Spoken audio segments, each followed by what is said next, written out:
Vale, ahora está grabando.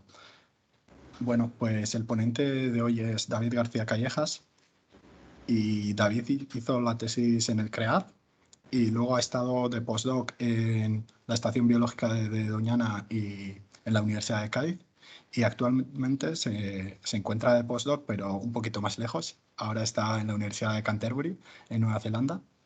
Y David es ecólogo de comunidades y su investigación trata de entender los patrones espaciotemporales de las interacciones biológicas y los fenómenos que derivan de ellos.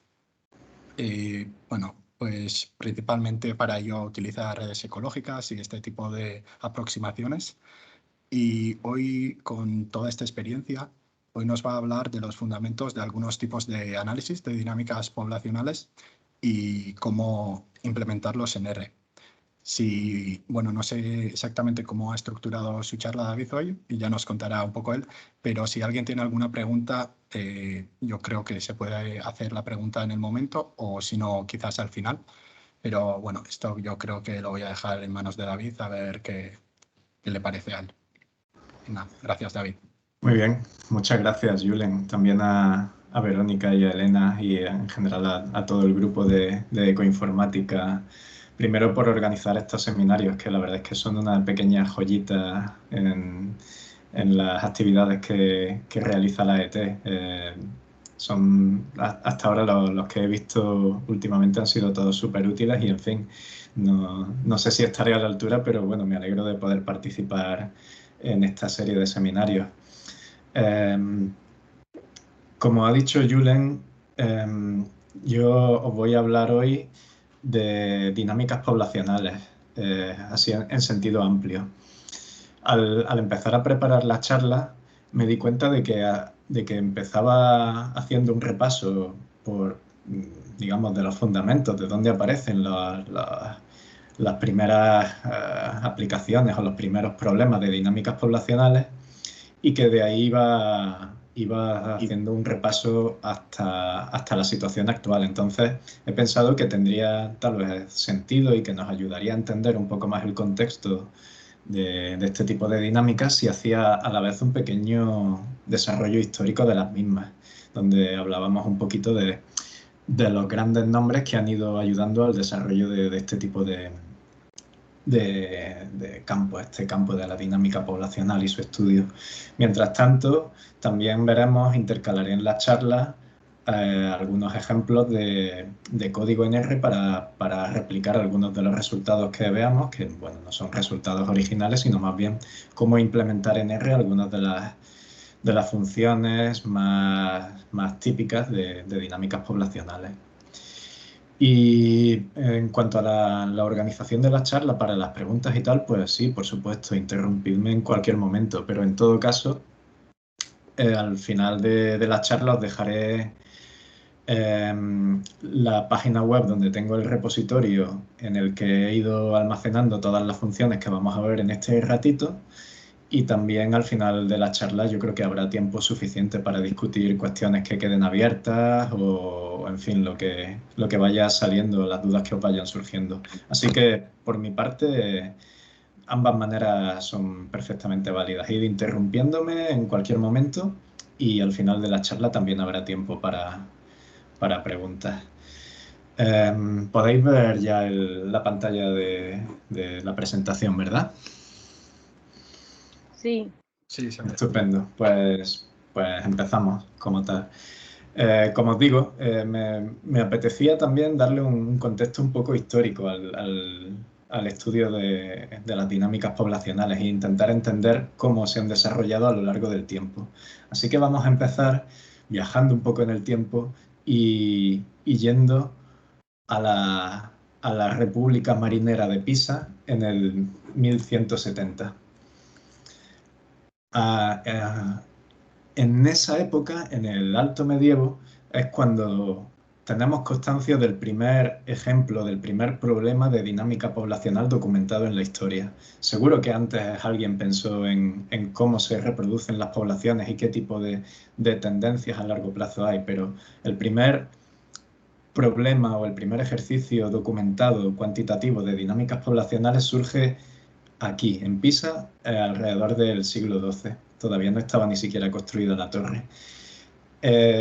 Alrededor de estos años nace en Pisa un muchacho que se llamaba Leonardo Bonacci. Este muchacho, hijo de un comerciante, nació en Pisa, pero ya de muy joven su padre lo llevó a viajar por el Mediterráneo. Desde Pisa lo primero que hizo fue llevarlo a un puerto de Argelia, aquí marcados ambos en rosa, y a partir de ahí, durante el final del siglo XII y comienzos del siglo XIII, Leonardo Bonacci hizo varios viajes con su padre por el Mediterráneo. A la vez, este chico empezó a interesarse por las matemáticas y viendo que tenía aptitudes para ello y que se le daba bien hacer las cuentas de los negocios familiares, etcétera, empezó a interesarse más y a ser un estudiante autodidacta. Con sus viajes por el Mediterráneo, además, pasó por Siria, Líbano, por Turquía, se expuso y estudió también de manera independiente el sistema de numeración arábica, que luego, con el tiempo, cuando volvió a Pisa, en 1202, ya a principios del siglo XIII, compiló todo el conocimiento que había adquirido en sus viajes por el Mediterráneo y todos sus estudios que había ido haciendo en un volumen en el cual precisamente, además de, entre otras cosas, introducía, como os he dicho, el primer problema moderno o contemporáneo de lo que entendemos por dinámica poblacional. Aparte de ese problema que ahora mencionaré, en este mismo tomo es absolutamente importante porque, como os digo, fue de las primeras publicaciones, por así decir, en las que se introducía el sistema de numeración actual que conocemos en el ámbito europeo, que como sabéis, el sistema de numeración de 1 a 10, etcétera, se desarrolló en el mundo musulmán y este hombre, Leonardo Bonacci, fue de los primeros que lo introdujo en Europa. Y el problema que comentaba este hombre en su tratado era el siguiente. Él quería entender qué población de conejos tendría un hombre, un granjero cualquiera, en su granja, dada una serie de condiciones iniciales tras un tiempo determinado. En su caso, él decía que podemos asumir que había una pareja de conejos inicialmente y esa pareja o cada pareja de conejos se reproduce y da lugar a otra pareja de conejos tras un mes. Y a su vez, la pareja que nace tarda un mes en ser fértil. De manera que en el primer mes hay una pareja, pero esta da lugar a una segunda en el segundo mes y esta segunda pareja es fértil al tercer mes y a su vez da lugar a otra y así sucesivamente. Probablemente ya os suene lo que estamos hablando aquí, y es que nos estamos encontrando ni más ni menos que con la primera definición de la secuencia de Fibonacci. El Leonardo Bonacci es el que hoy conocemos como Fibonacci.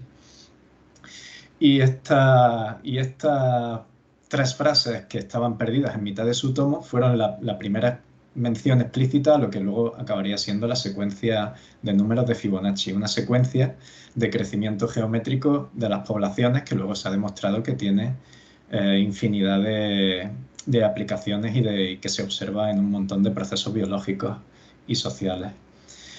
En todo caso, en su tiempo esto pasó un poco sin pena ni gloria y no se le dio mucha importancia hasta varios siglos después, pero en todo caso la secuencia de Fibonacci es otra historia de la que no vamos a hablar hoy. También los problemas de dinámica poblacional no se vuelve a tener constancia en general de ellos hasta pasados unos siglos. Y en concreto, el siguiente matemático que trató estos temas con una cierta profundidad fue este señor, que además de mantener la bonita tradición de posar con un trapo en la cabeza,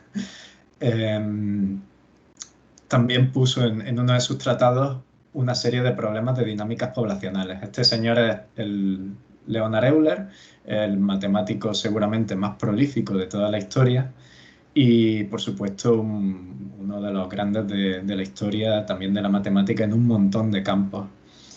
El el tomo, el tratado en el que hablaba de dinámica poblacional, es un tratado de 1748, que tiene este nombre en latín tan bonito, Introducción al análisis infinitesimal, y en el que tampoco es que se dedique especialmente a la dinámica poblacional, pero sí que tiene, igual que Fibonacci en el 1200, tiene algunos problemas, algunos ejemplos que ya nos dan que pensar sobre el desarrollo futuro del campo. Euler también, como Fibonacci, se centró en ver las propiedades a largo plazo de una población que crecía sin ninguna restricción. Al ser también un hombre profundamente religioso, porque el padre de Euler era un sacerdote protestante, muchos de sus ejemplos se centran en cuestiones religiosas. En concreto, el ejemplo que he cogido para esta charla de los problemas que tiene de dinámica poblacional es el siguiente. Él quiere estimar cuál es la tasa de crecimiento de la raza humana, suponiendo que después del diluvio universal solo había 6 personas sobre la Tierra, ¿vale? Y que 200 años después, esa población inicial de 6 llegó a ser de 1 millón de personas. Obviamente no vamos a hablar aquí del realismo biológico, ¿no? Del problema de Euler, porque supongo que ni él mismo se creería al 100% estas asunciones. Pero en todo caso, este problema ya le sirvió para hablar explícitamente del crecimiento geométrico de las poblaciones. Una población que crece ininterrumpidamente en función de una tasa de crecimiento sigue una función exponencial. Como vemos en este caso, si la tasa de crecimiento es una tasa que denominamos con el número R, pues esa tasa se multiplica por la población en un momento dado y eso da la tasa propiamente de crecimiento. Esto se explicita con una ecuación diferencial. En este caso, la ecuación más simple de crecimiento geométrico es esta, y la solución explícita de esta ecuación se puede calcular analíticamente y nos dice que la población en un tiempo t viene dada por la población inicial multiplicada por el número e elevado a la tasa de crecimiento y el tiempo que consideremos. Si queremos resolver el problema de Euler, pues tendríamos que resolver la tasa R en función de la población que alcanzamos, la población inicial y el tiempo, que sería 200 años. Euler, al solucionar este problema, llega a la conclusión de que esa tasa de crecimiento para la raza humana a partir del diluvio universal es de alrededor de 1 partido 16, un 16avo de crecimiento al año. Pero, como os pongo en esta notita aquí, él mismo se da cuenta de que después de 200 años, que aproximadamente cuando uno lo hace hoy día con esta tasa de crecimiento, pues sí que se acerca bastante a la solución de Euler, él mismo se dio cuenta de la imposibilidad física de mantener ese tipo de crecimiento durante periodos aún más largos de tiempo. Él mismo se preguntaba qué pasaría después de otros 200 años, es decir, en una t de tiempo igual a 400. Y llegaba a la conclusión de que la población humana sería de alrededor de 400 billones de personas. Y con lo cual, ya en ese tipo de problemas y en el siglo XVIII, Euler se daba cuenta de que el crecimiento exponencial puede tener sentido en ciertos momentos temporales, pero probablemente no es algo razonable cuando esperamos entender comportamientos asintóticos. A partir de aquí, ahí sí que ya se empezó a estudiar de manera un poco más detallada las dinámicas poblacionales, sobre todo en un contexto de demografía humana, pero antes podemos ver con un poco más de detalle las maneras de simular este tipo de dinámicas poblacionales ya en R. Aquí os he puesto un ejemplo en el que tenemos la evolución de una población con tasas de crecimiento de diferente valor, desde tasas negativas que hacen que la población vaya a cero hasta tasas o muy relativamente bajas, un poco mayor. Fijaos que un cambio ligero en la tasa de crecimiento puede hacer que la función exponencial crezca a diferentes velocidades. Vamos a verlo, si os parece, en R, en un momento. Esto, como os digo, os dejaré al final de la charla la página donde tengo el repositorio donde tengo estas funciones subidas. La primera función que he incluido aquí es la función para visualizar el crecimiento exponencial de Noé y su familia. Si introduzco a mano una tasa de crecimiento de un 16avo, como postulaba Euler, una población inicial, en este caso de 3, porque asumo pues, que solo las mujeres se reproducen, que no sé en tiempos de Noé si era diferente, pero en fin. El intervalo temporal que estamos modelando y soluciono esta ecuación, es decir, introduzco los parámetros y soluciono explícitamente.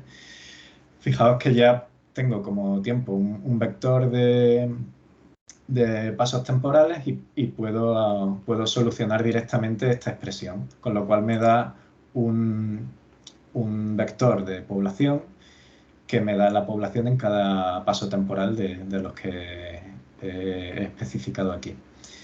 Y aquí nada, simplemente lo dibujo con ggplot. Vale, para eso tendría que cargar el paquete. Y aquí está. Aquí está la solución de esta ecuación y podemos ver también cuál es el último valor a los 200 años según esa tasa de crecimiento. En este caso no sería 1.000.000 de personas, sino que nos acercamos a 805.000 personas más aproximadamente. Pero bueno, ya para ser 1.740 y tantos no estaba mal la aproximación de Euler. Y la siguiente figura que os he incluido aquí es una en la que, como veis aquí, propongo diferentes tasas de crecimiento y simplemente replico la solución de la función exponencial, de crecimiento exponencial, con estas diferentes R, usando la función sapply. Lo convierto en data frame, Perdona, David. Sí. ¿Podrías hacer un poquito más grande, quizás? O sea, un control más o así. Sí, por supuesto.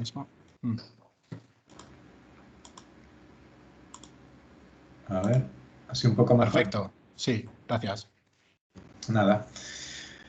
Pues bueno, con la solución de esto lo transformo un poco para que sea apropiado para plotearlo en ggplot y bueno, aquí está la función de crecimiento exponencial extrapolada hasta 100 pasos temporales, ¿vale?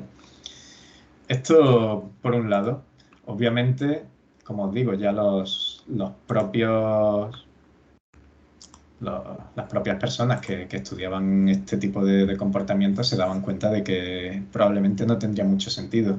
Pero incluso así, el crecimiento exponencial es difícilmente entendible por buena parte de la población, incluyendo sobre todo a economistas neoliberales que parecen no entender que el crecimiento no puede ser infinito en un planeta finito. Pero me gustaría, para enfatizar la idea de que nos cuesta entender lo que es el crecimiento exponencial, contaros una pequeña historia que me parece súper interesante.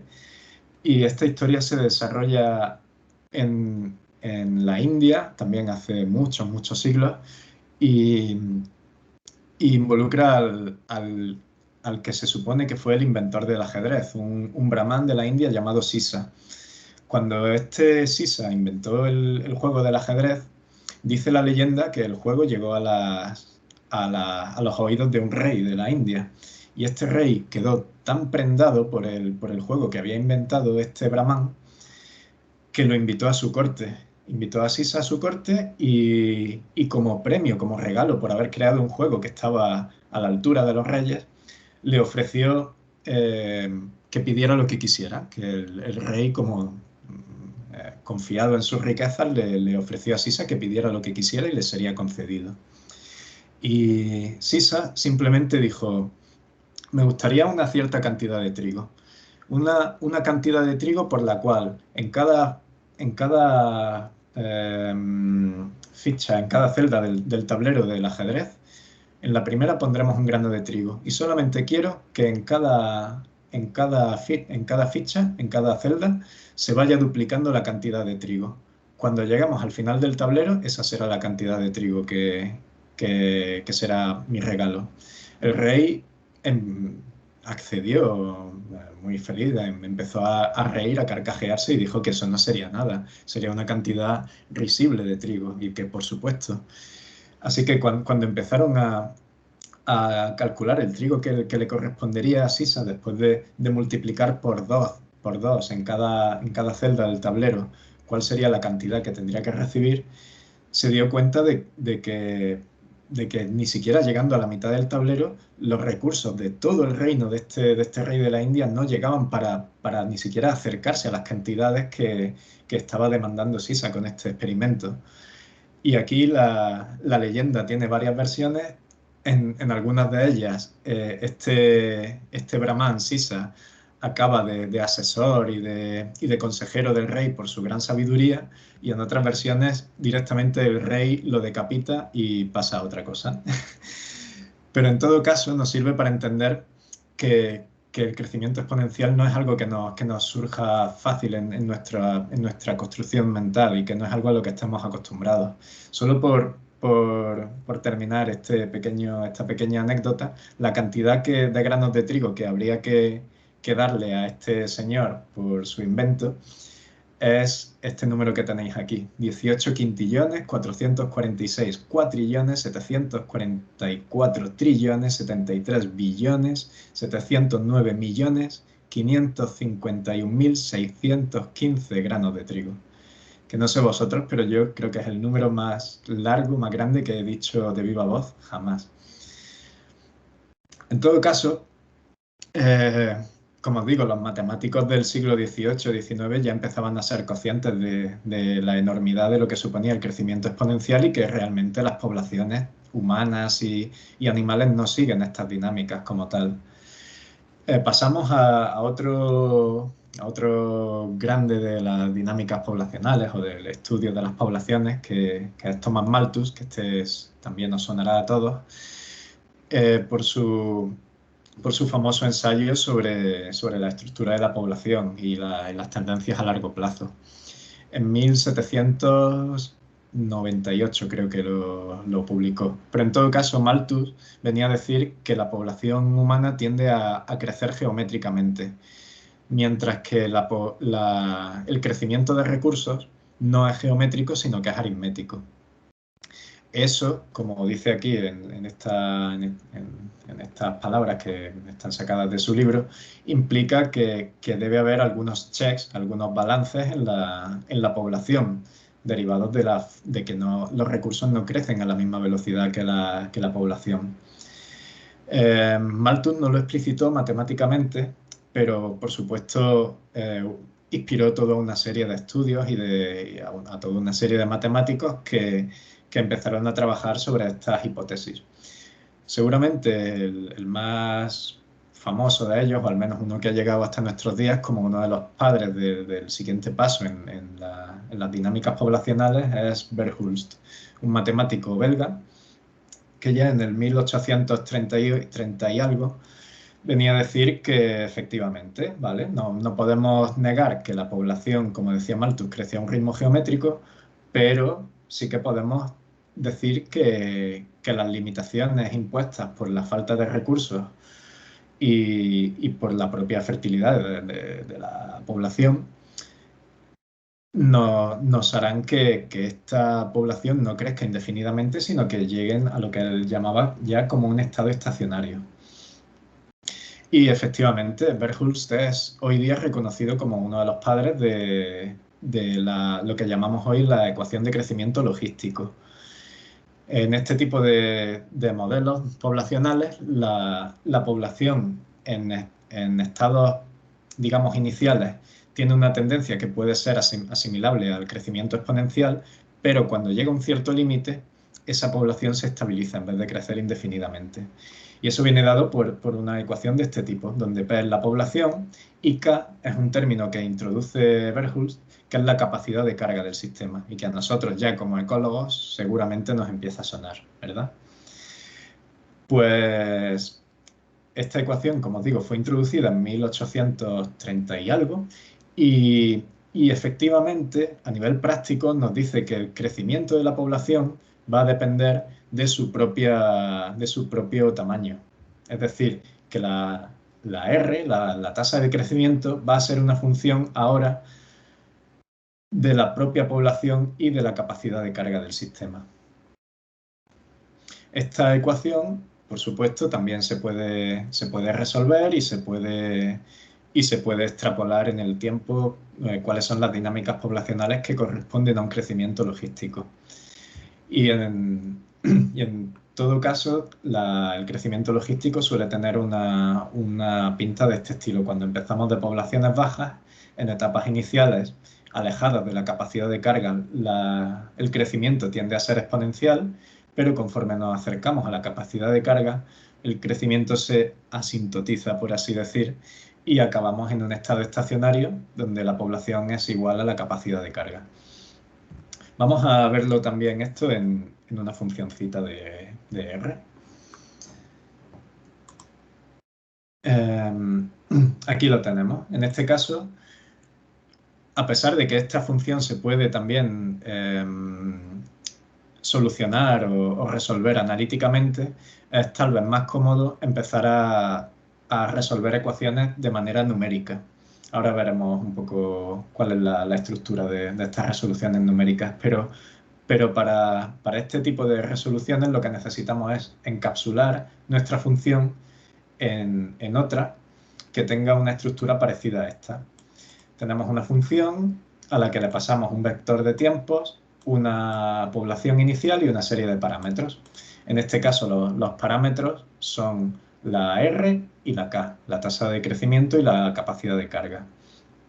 Y aquí simplemente ejecutamos la función de crecimiento logístico, la misma que hemos visto antes, R por N por 1 menos N partido la capacidad de carga. Y devolvemos ese resultado, ¿vale? Con esta sintaxis dentro de una lista, etcétera. Estos son simplemente convenciones sintácticas para la función que resuelve ecuaciones diferenciales, para que podamos hacerlo numéricamente. Entonces, nada, con esta función que he llamado crecimiento logístico, ya tenemos todos los ingredientes para extrapolar nuestras poblaciones. Por ejemplo, podemos definir una tasa de crecimiento tal, con una capacidad de carga determinada, una población inicial también determinada y una serie de pasos temporales. ¿Vale? Aquí lo voy a ejecutar. Los time steps, en este caso, no tienen por qué ser números enteros, simplemente pues, una secuencia de números desde el inicial hasta el final. Y aquí la clave de la resolución es que aquí llamamos a la función que nos resuelve numéricamente ecuaciones diferenciales. Le pasamos la población inicial, le pasamos el vector de tiempos en el cual queremos resolver nuestra ecuación y le pasamos también la función que queremos resolver, que es esta que acabamos de crear. Y además, como necesitamos pasarle los parámetros que hemos definido aquí, pues también se los pasamos con esta sintaxis. Y esta función, la función ode, que es del paquete de solve, nos solucionará numéricamente, a ver dónde estaba, aquí, nos solucionará numéricamente la función de crecimiento logístico. Y ahora simplemente nada, la transformo en data frame y le cambio el nombre un poquito para poder dibujarla otra vez con ggplot. Aquí está nuestra función de crecimiento logístico. Vemos como muy rápidamente, ya apenas en unos pocos pasos temporales, la población se aproxima a la asíntota. Bueno, pocos pasos temporales. Lo cierto es que aquí está agregado, pero en realidad cada paso temporal es 0,0 unidades. Es decir, aquí hay pues, todo un montón de pequeños pasos temporales para que se aproximara a una línea continua. Y bueno, una cosa importante de esta función es que no solo es válida cuando las poblaciones empiezan cerca de 0 o o con una tasa de crecimiento determinada, sino que la asíntota se alcanza desde cualquier condición inicial. ¿Vale?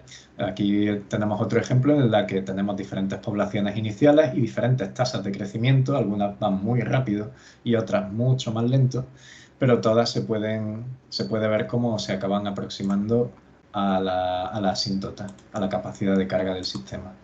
Y esto simplemente se modela pues, con un bucle. Repetimos lo mismo de antes, pero generando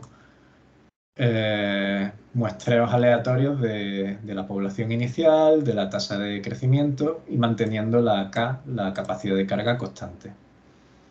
Al final unimos todos estos resultados y lo dibujamos de nuevo. ¿Veis? Esto no es exactamente igual porque son generaciones aleatorias de las Rs y de las poblaciones iniciales. Pues bien, ya podemos empezar a ponerle un poco de realismo biológico a nuestras dinámicas poblacionales, ¿cierto? Ya podemos pensar en algunas poblaciones independientes o aisladas de su entorno que sigan estas dinámicas y efectivamente el crecimiento logístico se observa a menudo en la naturaleza. Como ya sabréis, poblaciones independientes y aisladas de microorganismos, cuando tienen una capacidad de carga determinada por el experimento, pues muestran este tipo de crecimiento logístico. Tanto bacterias como organismos eucariotas. Y es particularmente interesante el hecho de que se pueden observar a veces lo que se conoce como overshoot, momentos en los que el crecimiento exponencial hace que una población exceda su capacidad de carga y acabe autolimitándose para volver a la capacidad de carga del sistema. Esto también se observa, este tipo de patrones, en las primeras etapas, por ejemplo, de algunas especies de la invasión biológica en algunos casos, ¿no? Cuando hay especies invasoras que llegan a nichos vacíos en un ecosistema nuevo, al principio se puede observar crecimiento exponencial y luego, pues bueno, ya las casuísticas ahí son infinitas, pero ya al menos es un tipo de patrón, un tipo de proceso que se observa en la naturaleza.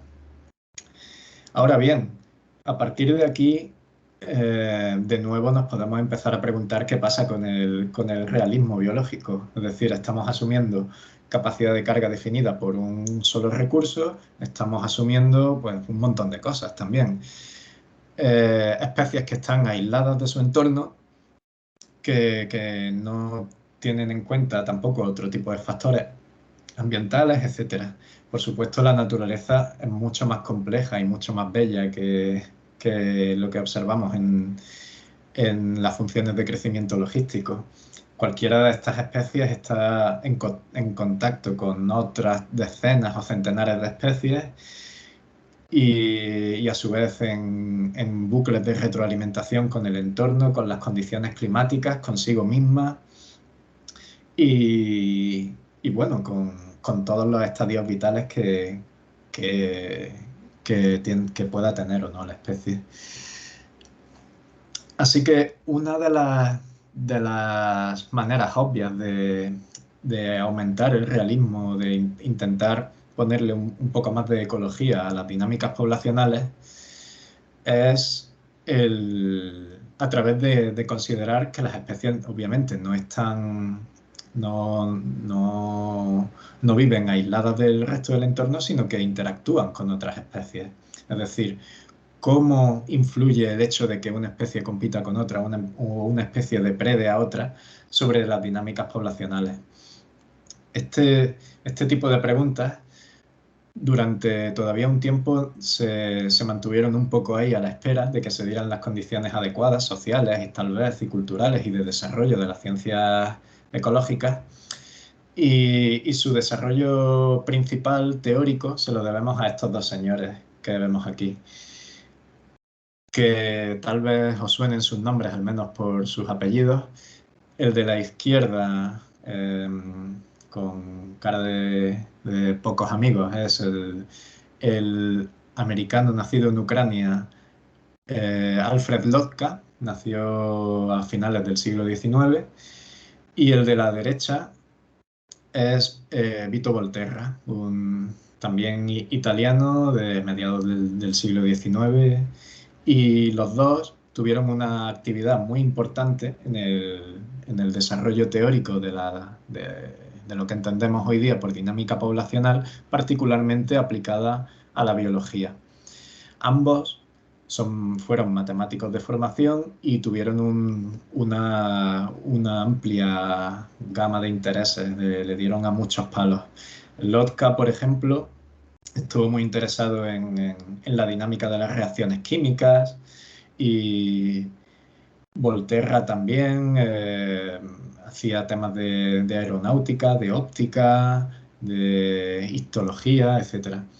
En todo caso, entre los temas que trataron ambos, de manera independiente, confluyeron alrededor de 1920 sobre el estudio de dinámicas poblacionales en sistemas biológicos.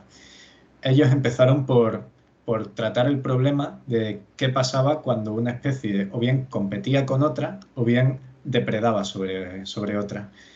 Y bueno, ahora seguimos viendo los detalles, pero como anécdota, o bueno, más que anécdota, como inciso tal vez personal, eh, en particular Vito Volterra era un matemático muy, muy reconocido ya en su tiempo. Fue uno de los fundadores de la sociedad científica italiana, de la primera sociedad científica italiana a nivel de todo el país, y era ya catedrático a finales de los años 18, 19, 20 en Roma. Vito Volterra fue un ferviente defensor de las libertades individuales y se opuso frontalmente desde el inicio del régimen fascista a Mussolini y a todo lo que conllevaba su régimen. Desde los años 20 hasta los principios de los años 30 se mantuvo en su puesto en Roma y se mantuvo con un peso específico muy importante en las sociedades científicas de Italia y de Europa, pero en los años 30 se negó a firmar un manifiesto de apoyo que el régimen fascista obligaba a firmar a todos los académicos y a todos los universitarios, y desde ese momento se pseudo-exilió y vivió largas temporadas, sobre todo entre Austria y España, y vivía de dar conferencias y del apoyo del resto de colegas científicos de Europa. Solo regresó a Italia de manera ya permanente casi cuando estaba a punto de morir, desgraciadamente. Murió en 1940 en Roma y bueno, apenas volvió allí unos meses antes, pero ya habiendo perdido todos los cargos de importancia que tenía en Italia. En fin, siguiendo con nuestro tema de cómo ayudaron estos dos grandes matemáticos al desarrollo de las dinámicas poblacionales, ambos, como os digo, estudiaron de manera independiente el problema de interacciones entre dos especies. El primer ejemplo que estudió Volterra en concreto era el explicar de manera matemática cómo eran las oscilaciones de las poblaciones de peces, en este caso peces cartilaginosos, es decir, tiburones y rayas, en función de unos datos empíricos que se habían obtenido a lo largo de varios años en diferentes pesquerías. Él tenía datos, estudiaban datos de las pesquerías de Trieste, lo que era Fiume en aquel momento, y Venecia. Y tenía datos antes, durante y después de la Primera Guerra Mundial, con la curiosidad de que en los años que fue la Primera Guerra Mundial, las pesquerías dejaron de ser explotadas tal y como lo habían sido antes, y se observó un aumento en el porcentaje de peces cartilaginosos en las capturas que llegaban a estos puertos. Entonces él se propuso estudiar matemáticamente este fenómeno y estudió las dinámicas poblacionales de los peces cartilaginosos y de sus presas, es decir, peces que comían fitoplancton, llegando a la conclusión de que de que al liberar cierto tipo de peces por liberación de presión pesquera, el porcentaje de peces cartilaginosos podía aumentar. Por otro lado, otro de los ejemplos famosos e históricos de dinámicas poblacionales de dos especies son los patrones de poblaciones de lince y de liebre en el árticos en el Canadá.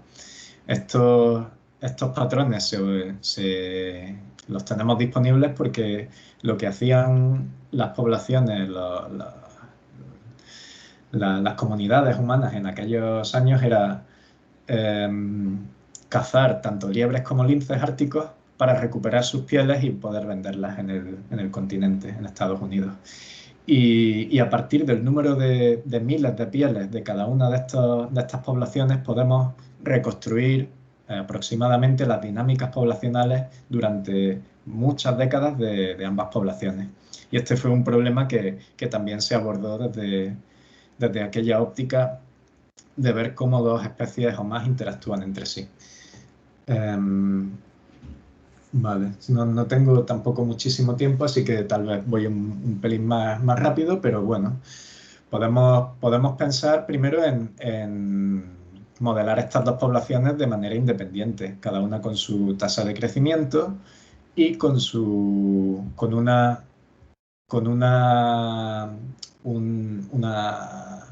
un añadido equivalente a la asíntota a la capacidad de carga de la ecuación logística, donde cada población tiene una tasa de crecimiento y a la vez un freno propio debido a la propia población, que viene dado por el parámetro A.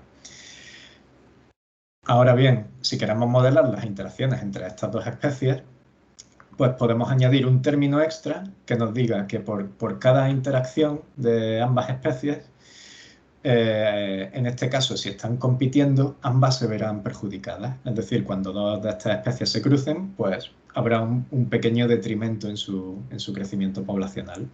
Esta es una de las maneras infinitas de conceptualizar las ecuaciones que ahora llamamos como Lotka-Volterra. Y bueno, es una manera sencillita de verlas. Aquí ya introducimos lo que ahora son los componentes principales de un estudio cualquiera de dinámica poblacional, que son las tasas de crecimiento que ya hemos visto, y por otro lado las matrices de interacción, donde hay ejemplos, más que ejemplos, coeficientes de interacción sobre la propia especie, es decir, cómo la especie se afecta a sí misma, lo que sería el equivalente conceptual a la capacidad de carga intrínseca, y coeficientes de interacción de cada una de las especies con el resto de especies que hay en el sistema. En este caso son solo dos, por tanto tenemos el efecto de la especie 1 sobre la 2 y de la 2 sobre la 1. Cuando ponemos todos estos coeficientes en formato de matriz, tenemos lo que llamamos en estos estudios matriz de interacción del sistema, ¿vale? Y con esto ya tenemos términos que nos empiezan a sonar, que ya son aquellos términos que utilizamos en estudios de dinámica de poblaciones o ni siquiera, o estudios de redes ecológicas en sentido más amplio. Cuando tenemos más de dos especies, pues simplemente tenemos que generalizar estas ecuaciones. En vez de tener 1 y 2, pues tenemos hasta el número de especies que tengamos. Si tenemos 3 especies, pues aquí tendríamos un esquemita y la generalización para n especies nos diría que la tasa de crecimiento de la especie Y viene dada por su población multiplicada por la tasa de crecimiento propiamente dicha más el efecto de todas las interacciones de las otras especies sobre ella. Este sistema de ecuaciones que puede llegar a tener en todas las especies que queramos se puede llegar a resolver tal y como se resolvían la ecuación de crecimiento exponencial y la de crecimiento logístico, resolviendo esta ecuación en la cual tendríamos que llegar a concluir cuál es el estado estacionario de cada una de las especies. ¿Cuál sería la población asintótica de cada una de estas especies? Esto, pues como os digo, viene dado sobre todo por los dos caracteres, los dos coeficientes, los dos tipos de parámetros principales en este sistema, que son la tasa de crecimiento y los coeficientes de interacción. Para que veáis un ejemplo de cómo podría conceptualizarse una matriz de interacciones, en general se suele asumir que el elemento que tiene en la columna una especie y en la fila la otra especie es el elemento en el cual la especie de la columna tiene su efecto sobre la especie de la fila. En este caso, pues el efecto que tendría una especie de lagarto sobre un águila que fuera su depredadora. Como el águila depreda al lagarto, el efecto del lagarto, de la existencia del lagarto sobre la población de águilas sería positivo, ¿vale? Y así, pues, el resto de elementos. Puede haber en una matriz de interacción, dependiendo del tipo de interacciones que estemos viendo, puede haber solo interacciones de un tipo, sean de competencia o de mutualismo o de depredación, o interacciones de varios tipos, que es algo que se está estudiando actualmente en modelos de redes. Entonces, cuando tenemos solamente 3 especies, ya se pueden generar una serie de comportamientos bastante complejos. Bueno, de hecho hay toda una amplia gama de comportamientos, de dinámicas poblacionales que se pueden generar tan solo considerando 3 especies. Aquí tenemos 3 ejemplos. En el primer ejemplo, una de las especies se extingue, las otras 2 alcanzan un equilibrio estacionario. En el segundo ejemplo, las 3 especies tienen abundancias positivas a largo plazo y además se aproximan de manera robusta hacia ellas. Y en el tercer ejemplo, las 3 especies fluctúan periódicamente. Estas 3 soluciones son 3 soluciones como canónicas, digamos, de los sistemas de dinámica poblacional, en los cuales en general hay o soluciones estacionarias al equilibrio o soluciones periódicas, y ambos tipos de soluciones pueden ser o no estables. Pero bueno, como veo que no hay tampoco mucho tiempo más, no vamos a entrar demasiado en temas de estabilidad y simplemente vamos a ver cómo modelar, cómo replicar estas figuras con código de R. Pues lo primero que tendríamos que hacer es generar nuestros parámetros, las tasas de crecimiento que ya hemos visto y las matrices de interacción. Aquí tenemos un primer ejemplo en el cual genero una matriz que he llamado A1, que tiene el efecto de cada una de las especies sobre ella misma o sobre el resto. Con una población inicial, y aquí llamo a la función que he llamado integrate GLV. GLV viene de Generalized Lotka-Volterra, de un Lotka-Volterra generalizado. A esta función que he creado yo y que está en otro script que está disponible aquí, simplemente le paso la tasa de crecimiento, la matriz de interacciones y la población inicial. Dentro de esta función lo que hacemos es llamar a la función ODE, a la misma que nos solucionaba de manera numérica la función de crecimiento logístico, y es básicamente el mismo proceso. Resuelve de manera numérica un sistema de ecuaciones diferenciales y nos da la proyección temporal de las mismas. Vale, que no la he cargado porque tengo que hacer source, obviamente, del script, y ahora sí debería funcionar, y simplemente genero el dibujo que hemos visto antes en la diapositiva. Estos ejemplos están un poco escogidos a dedo para que veáis diferentes tipos de dinámicas, pero si tenéis datos propios con vuestras propias interacciones estimadas de la manera que sea, pues podéis probar a jugar con modelos Lotka-Volterra que extrapolen o que proyecten esas dinámicas en el tiempo. Aquí vemos otro ejemplo con otra matriz de interacciones, en la cual pues también podemos, aparte de estas otras funciones que no nos vamos a entretener demasiado, pero si tenéis dudas podemos comentarlas. Pero bueno, aquí podemos ver que este es un sistema que se aproxima y de hecho llega relativamente rápido a un estado estacionario donde todas las especies tienen abundancias positivas. Y este es el tercer ejemplo en el que vemos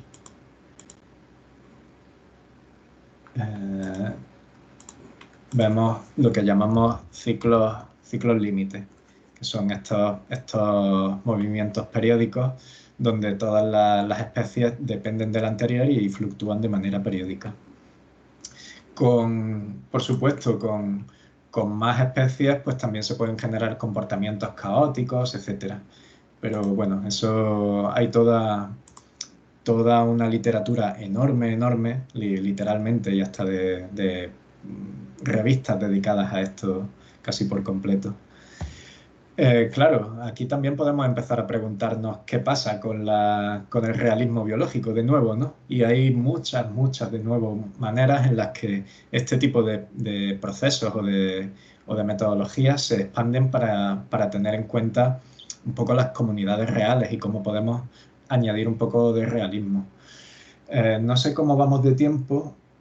Bueno, son casi las 5, así que creo que casi dejarlo un poco aquí sin extenderme demasiado y podemos tal vez discutir un poquito ahora en las preguntas. Pero en todo caso, un par de líneas que sí que me interesaría terminar con ellas es que este tipo de modelos son altamente idealizados, es decir, tienen unas asunciones que obviamente no se cumplen en la naturaleza, pero nos sirven para entender patrones y extraer la importancia de ciertos procesos o de ciertas interacciones en entender las dinámicas que sí que se dan en la naturaleza.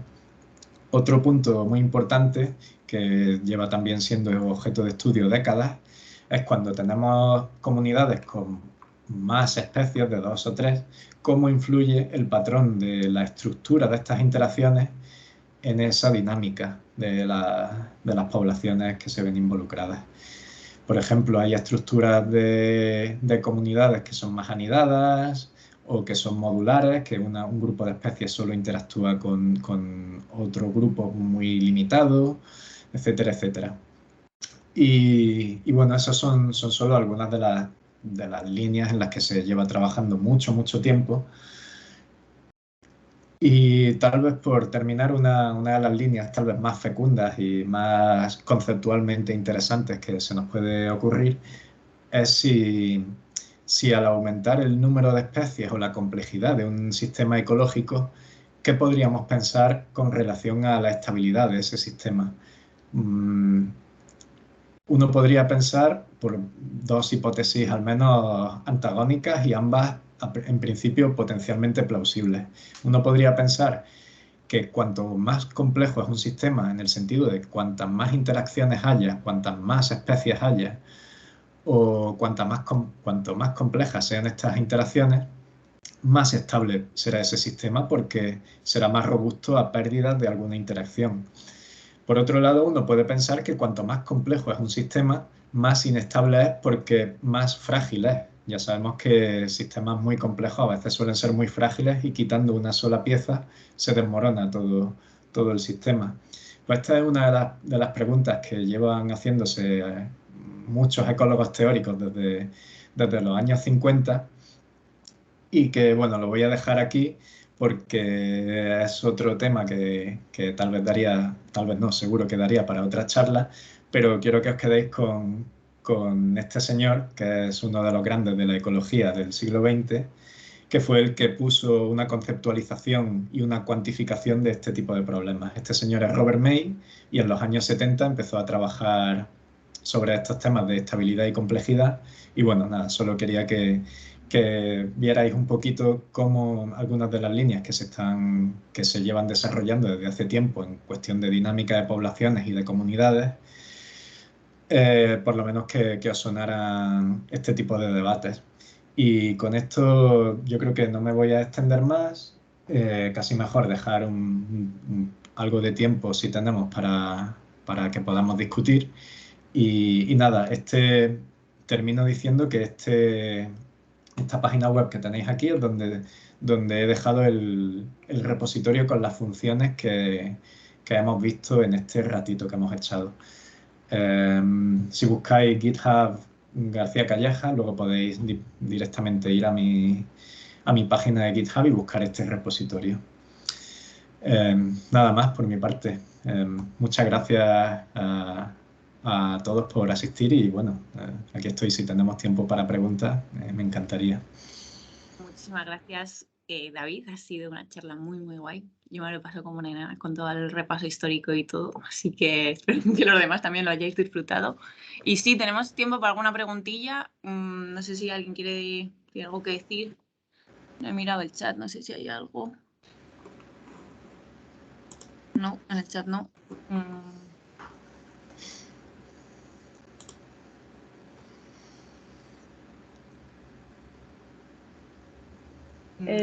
Hola, yo tengo una preguntilla.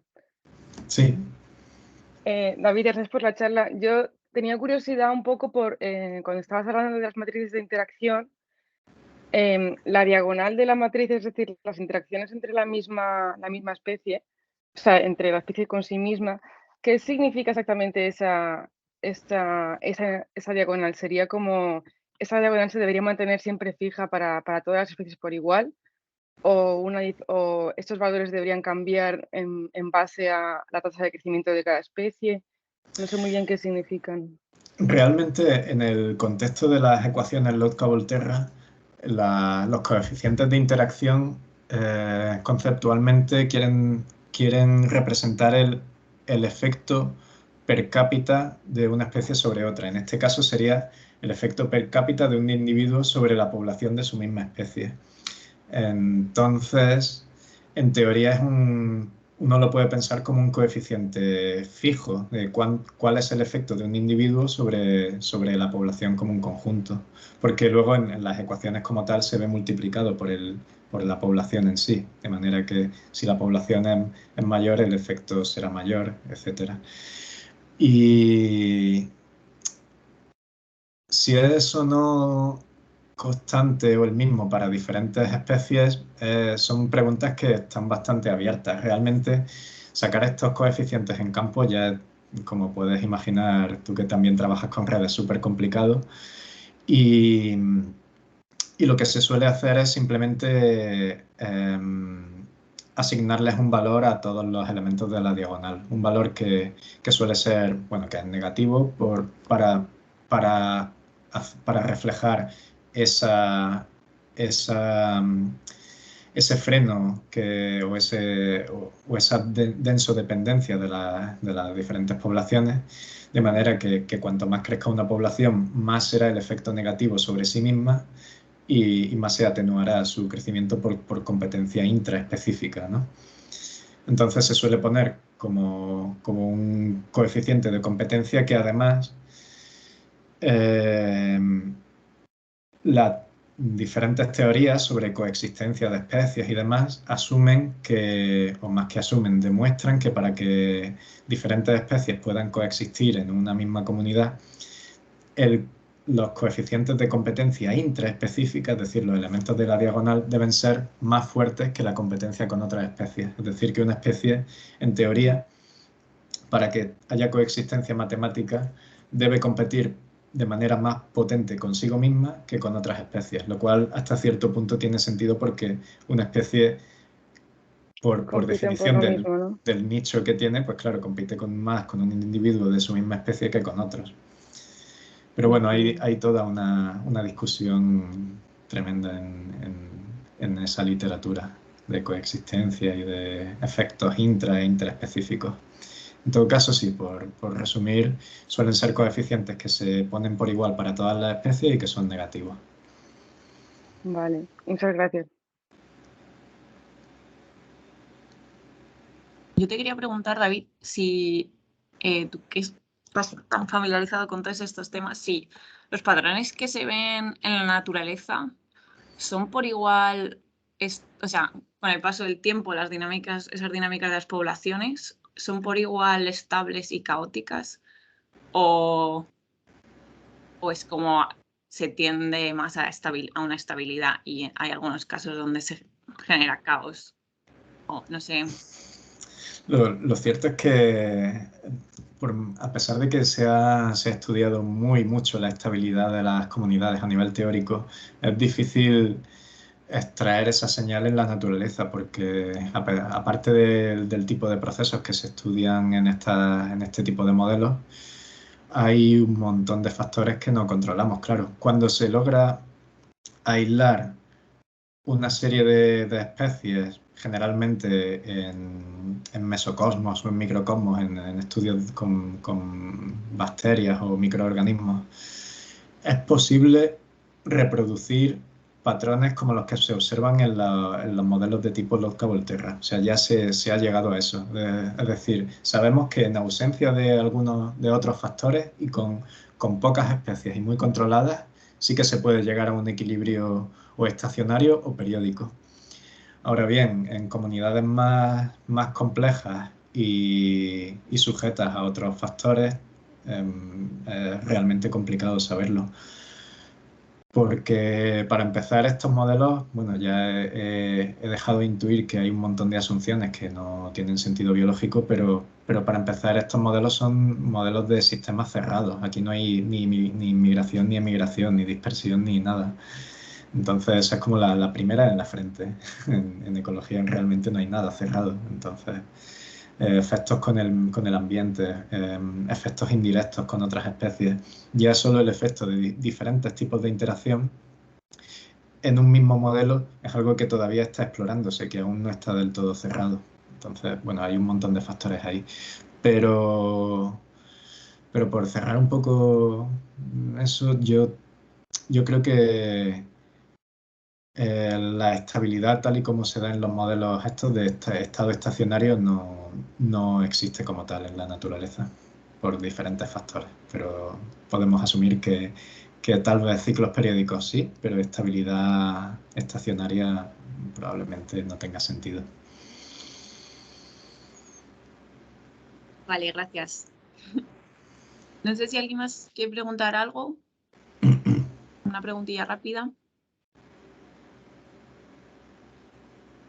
Pues nada, si os parece lo dejamos aquí, que ya es un poco más de 1 hora lo que llevamos. Y nada, otra vez, miles de gracias, David, por tu charla. Gracias a Y nada, vosotros. nos vemos en la próxima. Estad atentos todos, ¿vale? Venga, un abrazo. Chao. Chao, gracias. Gracias a todos.